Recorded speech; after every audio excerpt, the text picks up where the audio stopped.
নারায়ণগঞ্জের সিদ্ধিরগঞ্জ ৮ নম্বর ওয়ার্ডে আজ তারেক রহমানের ঘোষিত ৩১ দফা বাস্তবায়নের লক্ষ্যে লিফলেট বিতরণ কর্মসূচি অনুষ্ঠিত হয়েছে। এ কর্মসূচিতে নেতৃত্ব দেন নারায়ণগঞ্জ জেলা বিএনপির আহ্বায়ক অধ্যাপক মামুন মাহমুদ।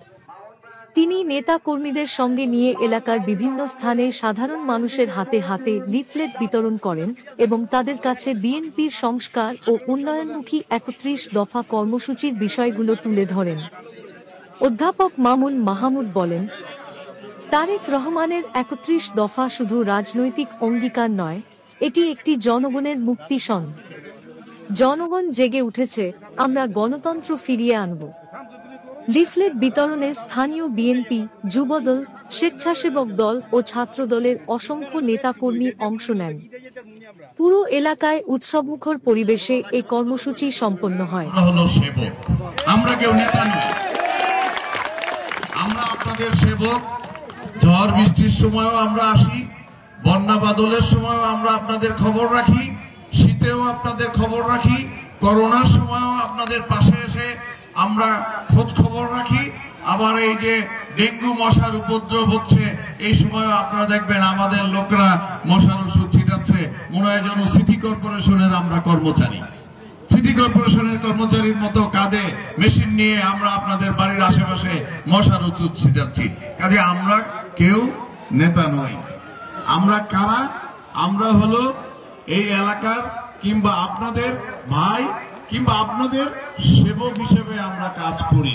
আমরা সমাজের কাজ করি, আমরা সমাজ সেবক, আমরা জনগণের কাজ করি, আমরা জনগণের সেবক। কাজে আমরা সবসময় আপনাদের পাশে থাকি। যত বিপদ আপদ হয়েছে, আমরা বিপদে ছিলাম, আমরা অনেক বিপদে ছিলাম গত 15 বছর। আমাদের দেখলেই গুলি করে, আমাদের দেখলেই ধরে নিয়ে যায়, আমাদের দেখলেই তাদের গা জ্বালা উঠে যায়, আমাদের দেখলেই মামলা দিতে মনে চায়, আমাদের দেখলেই জেলে নিয়ে ঢুকায়া রাখতে মনে চায়। এরকম একটা সময় আমরা কিন্তু পার করেছি, কিন্তু সেই সময়ও আমরা আপনাদেরকে ভুলে যাই নাই। আপনারা 2 বছর আগের কথা যদি মনে করেন, হয়তো মনে আছে অনেকের, সেই সময় ঈদের সময় এসে আমরা কিন্তু ঈদ সামগ্রী দিয়ে গিয়েছি।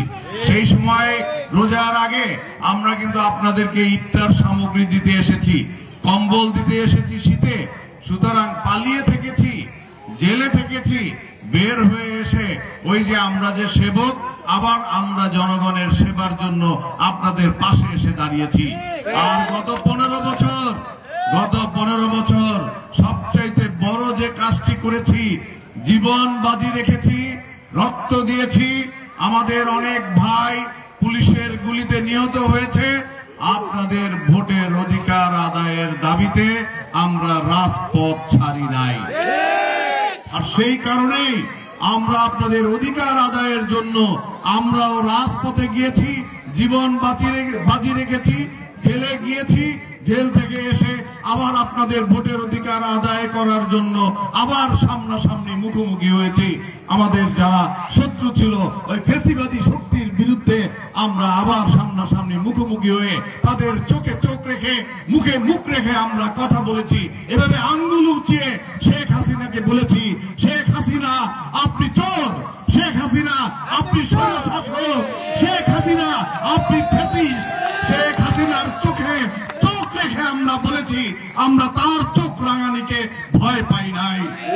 আমরা নির্ভীক, আমরা অজেয়, আমরা দুর্ভেদ্য, আমরা অজেয়, আমরা বিজয় ছিনিয়ে আনতে জানি। আমরা এই 24-এ আমরা বিজয় ছিনিয়ে এনেছি। আমরা কিন্তু ঘরে ফিরে যাই নাই। যতক্ষণ পর্যন্ত হাসিনা পালিয়ে না গেছে, ততক্ষণ পর্যন্ত আমরা আমাদের ভাইয়েরা কেউ ঘরে ফিরে যাই নাই। সুতরাং দাবি আদায়ের জন্য, আপনাদের অধিকার আদায়ের জন্য আমরা সব সময় অবিচল ছিলাম। বিগত দিনেও ছিলাম, আজকেও আছি, আগামী দিনেও থাকবো। এমপি যেই হোক, আমরা আপনাদের পাশে থাকবো, এই কথা দিতে চাই। আপনারা দোয়া করলে কিংবা আপনারা চাইলে দল হয়তো আমাকে মনোনয়ন দিতে পারে। আমাকে মনোনয়ন দিলে যদি আপনারা মনে করেন যে আপনাদের শাসক নয়, গত 15 বছর আপনারা ভোট যাদেরকে দিয়েছেন তারা আপনাদের শাসক হয়েছে, আমাদের দলের কেউ শাসক হতে চায় না। এই কথাটা আপনাদের মনে রাখতে হবে। আপনাদের ভোট নিয়ে আমরা শাসক হব কেন? আপনাদের কাছে তো আমরা ঋণী থাকবো। আপনারা আমাদেরকে ভোট দিয়েছেন, আমরা আপনাদের কাছে কৃতজ্ঞ থাকবো, আমরা আপনাদের কাছে ঋণী থাকবো। আপনাদের সুবিধা অসুবিধার কথা আমরা শুনবো, আপনাদের প্রত্যেকটা সুবিধা অসুবিধায় আপনাদের পাশে থাকবো। তাহলে আগামী নির্বাচনে পরের 5 বছর পরে যখন আবার নির্বাচন হবে, তখন তো আপনারা ধাক্কা দিয়ে, গলা ধাক্কা দিয়ে আমাদেরকে বের করে দিবেন আপনাদের বাসা থেকে। কারণ আপনারা ভোটের মালিক, আপনারা এই রাষ্ট্রের মালিক, আপনারা এই এলাকার মালিক। আমরা কিন্তু আপনাদের ভোটের মালিক কিন্তু আমরা নই। আপনারা যদি দয়া করে আমাদেরকে দেন, তাহলে আমরা দেশ পরিচালনার দায়িত্ব পাবো। দেশ পরিচালনার দায়িত্ব যদি আমরা পাই, আমাদের দল যদি দেশ পরিচালনার দায়িত্ব পায়, আমাদের নেতা জনাব তারেক রহমান যদি বাংলাদেশের পরিচালনার দায়িত্ব পায়, তিনি শাসক হতে চান না। আমাদের নেতা তারেক রহমান আপনাদেরকে শাসন করতে চান না।